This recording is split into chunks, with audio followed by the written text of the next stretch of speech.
Praise the lord. ప్రియమైన దేవుని ప్రజలందరికీ ప్రభువైన యేసుక్రీస్తు నామం పేరిట ఈ ఉదయకాల సమయంలో మీ అందరికీ శుభములు. ఈ ఉదయకాల సమయంలో కుటుంబ ప్రార్థన వాక్యంలో న్యాయాధిపతుల గ్రంథము 18వ అధ్యాయము. న్యాయాధిపతుల గ్రంథం 18వ అధ్యాయము మొదటి 2 వచనాలు చదువుకుందాం. ఆ దినములలో ఇశ్రాయేలీయులకు రాజు లేడు, మరియు ఇశ్రాయేలీయుల గోత్రములలో ఆ దినమునకు దానియేలు స్వాస్థ్యము పొంది ఉండలేదు గనుక ఆ కాలమున తాము నివసించుటకు తమకు స్వాస్థ్యముగా వెదుకుటకై వారు బయలుదేరి ఉండిరి.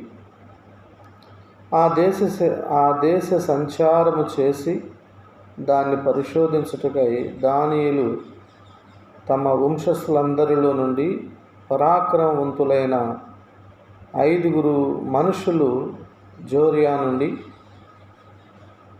ఎష్టాయేలు నుండి పంపి, మీరు వెళ్ళి దేశమును పరిశోధించుడని వారితో చెప్పగా, దేవుడి వాక్య భాగాన్ని దీవించి మనందరితో మాట్లాడునుగాక. ఈ అధ్యాయం మొదటి భాగంలో ఆ దినములలో ఇశ్రాయేలీయులకు రాజు లేడు.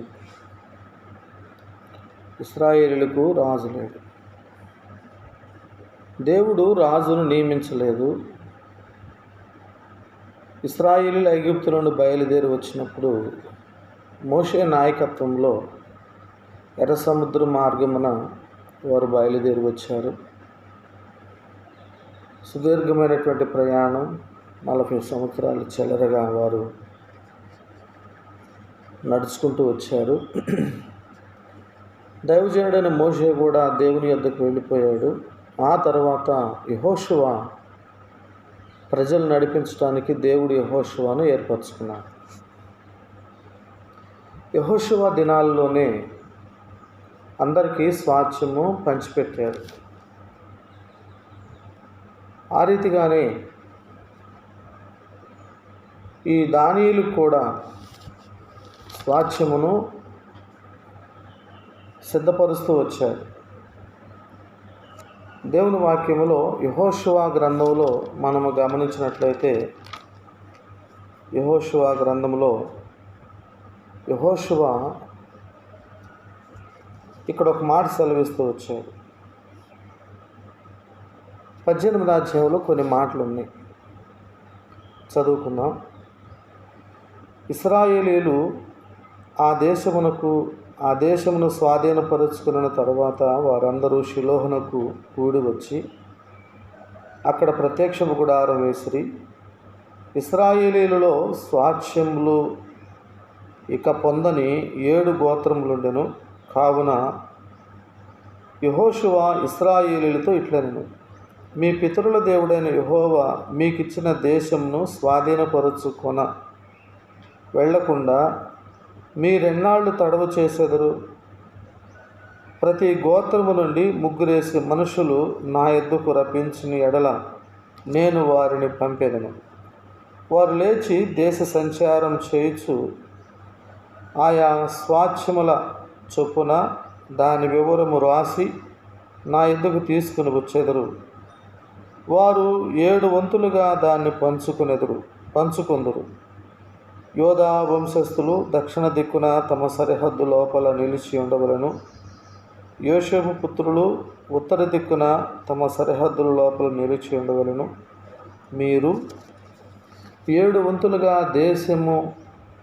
దేశ వివరమును రాసి నా యొద్దకు తీసుకుని రావలను. నేను ఇక్కడ మన దేవుడైన యెహోవా సన్నిధిని మీ నిమిత్తము వంతు చీట్లు వేసేదను. లేవీయులకు మీ మధ్య ఏ వంతును కలగదు. యెహోవాకు యాజక ధర్మం చేయటయే వారికి స్వాస్థ్యం. గాదీయులను, రూబేనీయులను, మనష్షే అర్థగోత్రపు వారును, యోర్దాను అవతల తూర్పు దిక్కున యెహోవా సేవకుడైన మోషే వారికిచ్చిన స్వాస్థ్యములను పొంది ఉన్నారు. ఆ మనుషులు లేచి ప్రయాణము కాగా యెహోషువ దేశ వివరము వ్రాయుటకు వెళ్ళబో వారితో, మీరు ఆ దేశంలో బడి నడుచుచు దాని వివరం రాసి నా యొద్దకు తిరిగి రండి. అప్పుడు నేను షిలోహులో మీ కొరకు యెహోవా సన్నిధిని వంతు చీట్లు వేసేదనగా. యెహోషువ దినాలలోనే ఆయన బ్రతికుండగా అందరికీ ఇశ్రాయేలు గోత్రాలకు భూమిని పంచి ఇవ్వటానికి ఆయన నిశ్చయించాడు. మీరెందుకు ఇన్నాళ్ళు ఇంకా స్వాస్థ్యములు పొందకుండా తడవు చేస్తారు అంటే 7 గోత్రాల వారు ఇంకా స్వాస్థ్యములు పొందల. కాబట్టి మీరు ఎందుకు తడవు చేస్తున్నారు? మీరు వెళ్ళండి, మీరు వెళ్ళి ఆ దేశంను సంచరించి నా యొద్దకు రండి, మీకు పంచుతాను. ముగ్గురేసి వెళ్ళండి, రాసుకొని రావాల పుస్తకంలో అని చెబుతూ వచ్చారు. ఆ రీతిగా వారు దేశ సంచారము చేసి తీసుకొని వచ్చారు. వారికి దేశ సంచారమును వాళ్ళు ఏదైతే సంచారం చేస్తూ వచ్చారో యెహోషువ ఆ దినాల్లోనే వాళ్ళకు భాగాలు ఏర్పరిచారు. ఆ దినాల్లోనే దానియేలు కూడా వెళ్ళారు. తర్వాత 6 గోత్రాల వారికి పలానా ప్రాంతం, ఈ ప్రాంతానికి వెళ్ళమని చెప్పాడు. వాళ్ళు ఆ ప్రాంతానికి వెళ్ళారు. కానీ దానియేలు వెళ్ళలేదు. దానియేలు కూడా ఒక భాగాన్ని ఇచ్చాడు. మనం చూసినట్లయితే 19వ అధ్యాయము 40వ వచనములో 7వ వంతు చీటి వారి వంశముల చొప్పున దానియేలు పక్షముగా వచ్చెను. వారి స్వాస్థ్యపు సరిహద్దు జోరియా, ఎష్టాయేలు, ఇర్షేమేషు, షేల్బైను, అయ్యాలోను, యోతా ఏలోను, తిమ్నా, ఎక్రోను, ఎత్తేకే, గిబ్బెతోను, బాలాత, యెహూదు, బెనే బెరాకు, గత్రిమోను, మేయర్కోను, రక్కోను, యాపు అను స్థలములకు వ్యాపించను.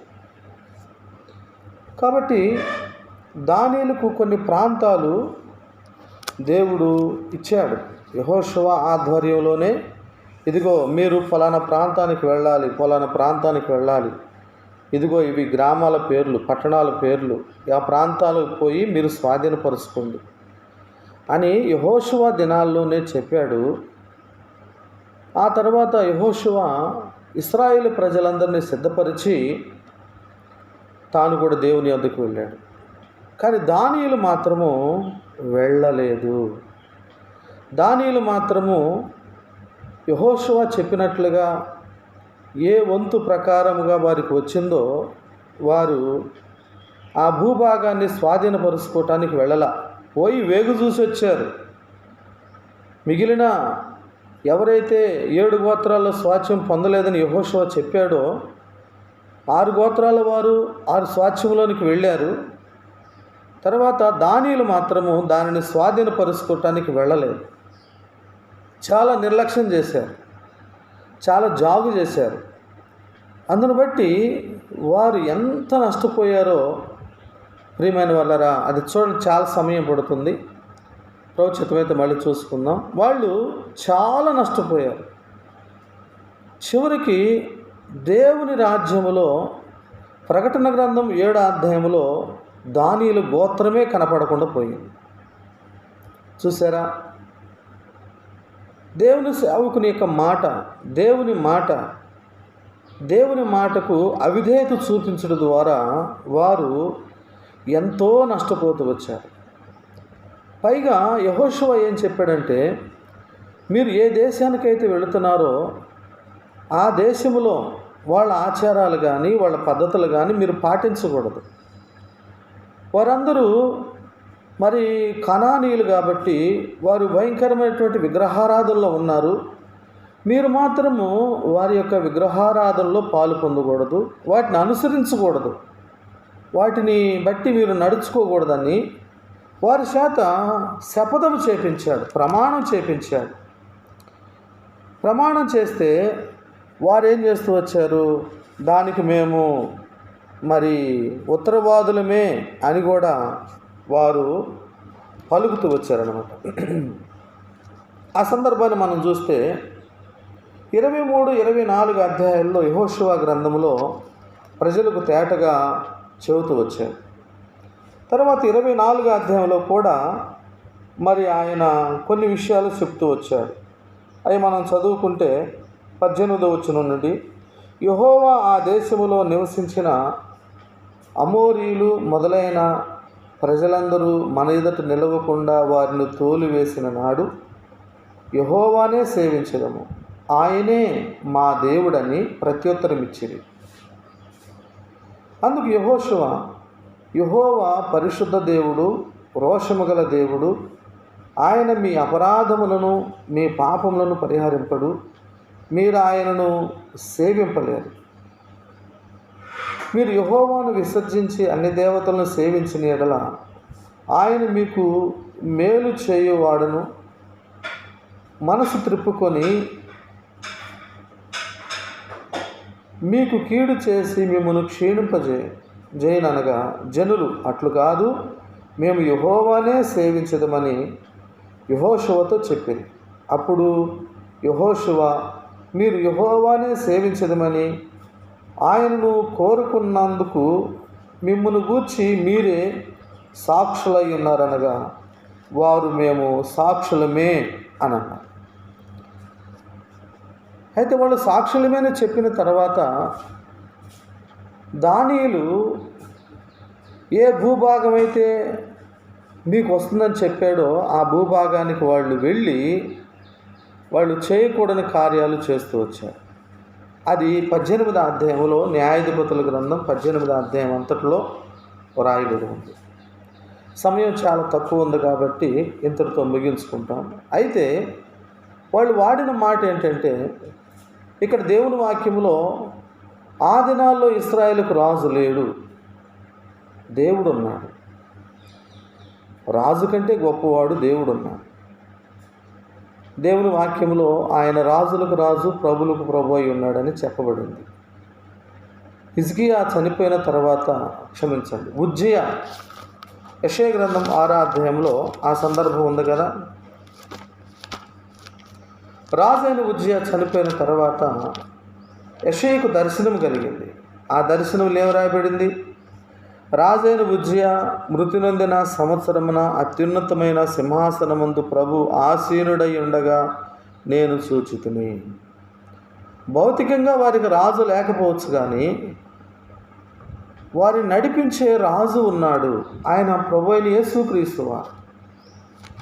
ఇర్మియా గ్రంథం 10వ అధ్యాయంలో కూడా మనం చూడవచ్చు. ఏముందంటే, ఇర్మియా గ్రంథం 10వ అధ్యాయం 10వ వచనంలో, యెహోవాయే నిజమైన దేవుడు, ఆయనే జీవముగల దేవుడు, సదాకాలం ఆయనే రాజు, ఆయన ఉగ్రతకు భూమి కంపించును, జనములు ఆయన కోపమును సహింపలేవు. ఆయన రాజుగా ఉన్నాడు.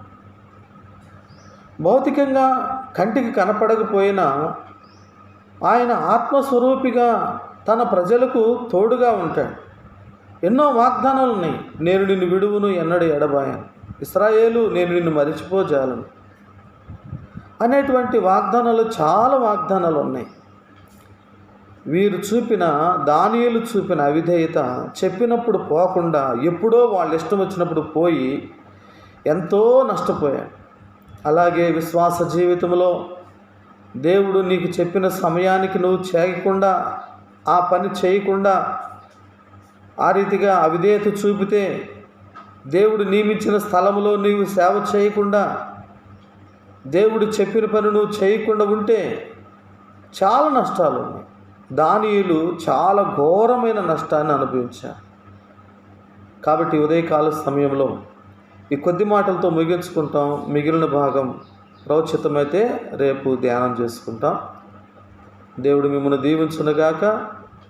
దేవుని రాజ్యం కొరకు సిద్ధపడి దేవుని మాట విని ఎన్నో ఆత్మీయ మేలులు పొందవలసినదిగా ప్రభువు నామమున కోరుతూ ఉంటున్నాను.